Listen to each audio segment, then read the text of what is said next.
Vivre sa course de F1 sur les plus beaux circuits du monde, appréhender le moindre virage ou bien même finaliser les réglages de sa voiture, c'est désormais possible grâce à ce simulateur.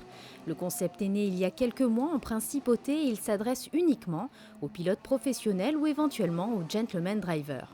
Ça consiste en définitive à avoir une machine dédiée à retranscrire en fait toutes les simulations, toutes les sensations qu'on peut avoir dans une voiture et à apprendre justement à les dominer, à s'en accommoder et à perfectionner sa technique de pilotage. Alors, on a voulu nous être assez élitistes et s'adresser donc aux pilotes professionnels ou semi-pro qui cherchent effectivement à améliorer leur technique, mais également à toutes les personnes qui sont adeptes du sport automobile et qui cherchent à s'améliorer, donc gentleman driver ou jeunes pilotes qui veulent devenir demain des grands pilotes. Toutes les écuries travaillent aujourd'hui avec des simulateurs de ce genre. L'un des pilotes monégasques vient justement s'entraîner régulièrement avant chaque course de GP2.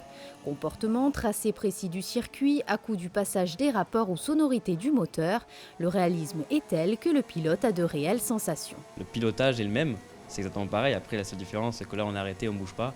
Et donc ça, quand même, quand on a des virages qui se prennent à 250 à l'heure, c'est quand même différent quand on arrive en vrai. Pareil quand on simule, on peut même simuler différentes adhérences pour la pluie, tout ça. Mais encore une fois, le fait d'être arrêté, c'est vraiment la plus grosse différence. Mais c'est sûr que la façon de conduire, d'appuyer très fort sur la pédale, d'être le plus près possible des rails comme Monaco, ça on a la même chose ici qu'en réalité.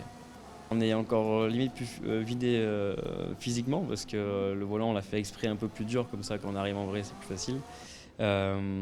Après la part mentale qui est plus facile, c'est sûr, parce que là on peut essayer quelque chose qu'on ne testerait pas en vrai, c'est ça aussi l'avantage. On peut leur exposer la voiture, ils diront rien, donc il y a ce paramètre là en moins, donc mentalement c'est toujours plus facile. Après le roulage, le débriefing, plusieurs ordinateurs filment et analysent de près la séance. Le coach permet alors de corriger, de conseiller au mieux le pilote, le but étant de s'améliorer à chaque fois. Dans un premier temps, à travers la vidéo qu'on enregistre, la position des mains sur le volant, sa gestuelle à ce niveau-là, son regard au niveau des courbes. Et on analyse ensemble les acquisitions de données. Donc les acquisitions de données, ce sont des courbes qui représentent un petit peu les capteurs qui enregistrent en fait la façon de piloter. Les capteurs, ils enregistrent, alors les principaux, c'est la vitesse de la voiture, évidemment, la position de la pédale d'accélérateur, important, et l'effort au niveau de la pédale de frein.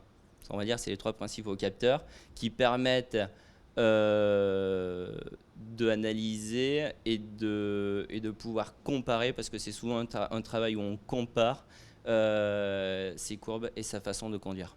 Et de là, on donne des informations, on conseille pour améliorer sa façon de piloter. Et pour la petite histoire, ce simulateur a permis à Sébastien Loeb de venir s'entraîner juste avant la Porsche Super Cup en mai dernier sur le circuit de Monaco.